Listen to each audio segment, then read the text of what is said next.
you perceive problems, guess what? The more you're contributing to those problems. You are actually the energy, part of the energy of a problem. And so it begins with this basic notion and idea that we need each other. And we need to do what it takes within our own being to be the rising tide that lifts all other beings within the environment.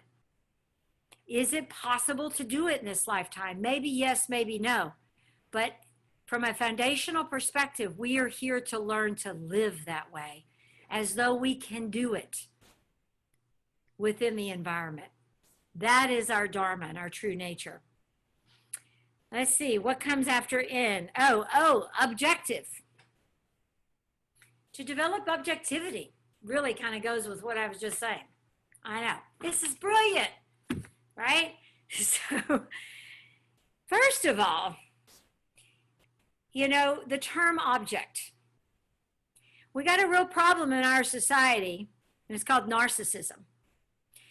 As a mental disorder, narcissism, the individual that's narcissistic, sees people, places, and things as objects to serve their end. And the reason this is happening is because this is a low brain function.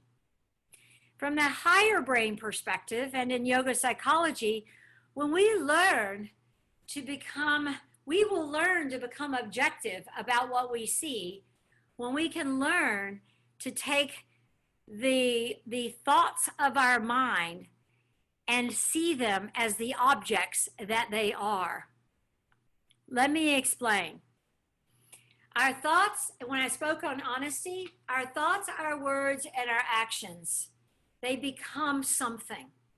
We are always creating something that will form into some manifested object.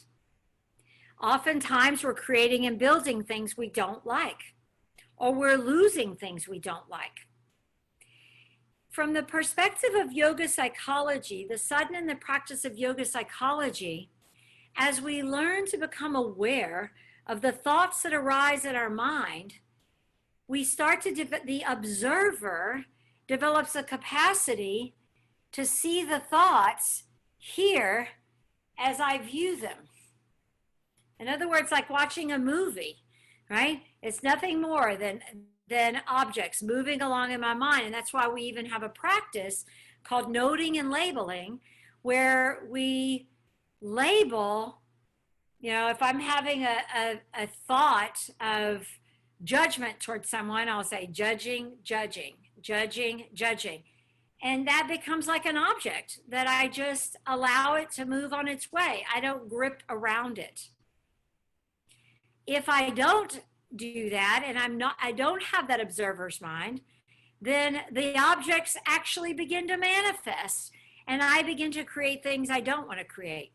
Have you ever been in the middle of an argument with someone and you realize that when you started out, you were starting out to really speak your heart, and you found yourself in the middle of something that had nothing to do with what you started with? I've even heard myself say before, I don't know how I got here, but this is not where I meant to go.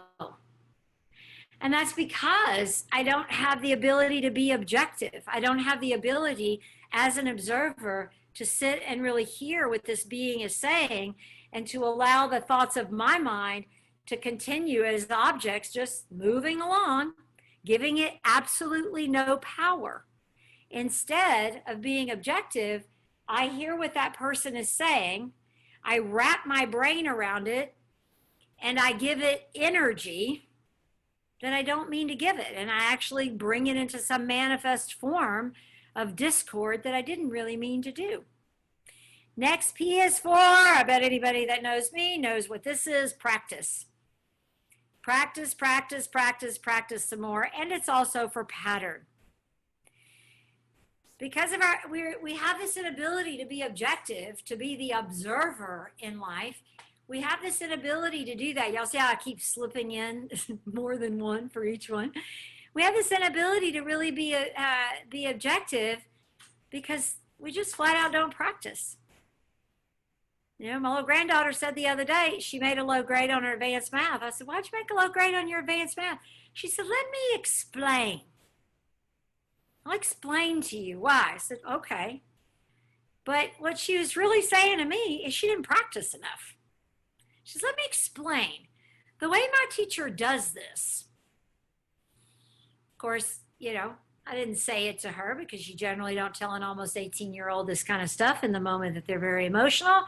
But the fact is she hadn't practiced enough. She doesn't understand the pattern in this advanced math class. She doesn't understand, first of all, she doesn't even understand the pattern of the teacher. Nothing wrong with the teacher. She just has her own patterns, her own ways. And she doesn't understand, she hadn't done enough drills and doesn't understand the pattern of the essence of the formula. So she's going to point the finger and say, let me explain what happened. Interestingly, I got an email that same day addressed to the parents. This is, just so you know, the class didn't do so well on this. I have recommended that they should be practicing every day. She says, oh, no, that doesn't work for me. Okay, there we go. Practice and establish supportive, coherent patterns that are supportive to you.